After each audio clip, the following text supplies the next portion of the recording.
यार का से काय करती थी नहीं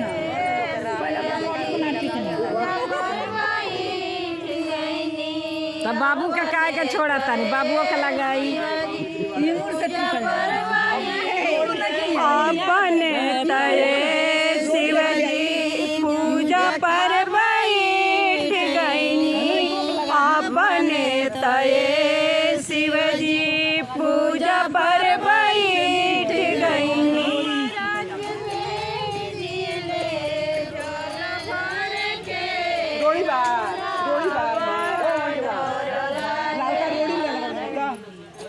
हमरा के भेज दिहनी जल भर के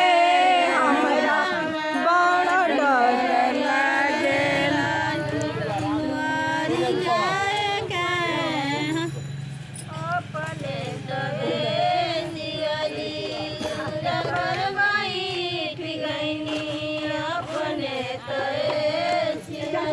अपने तये शिवजी पूजा पर बैठ गईनी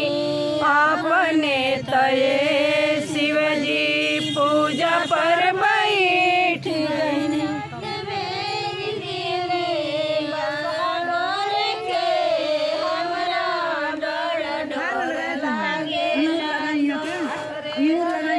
सबका लाग गए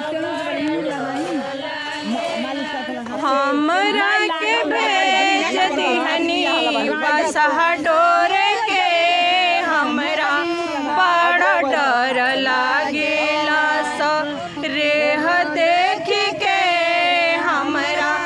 बड़ा डर लागेला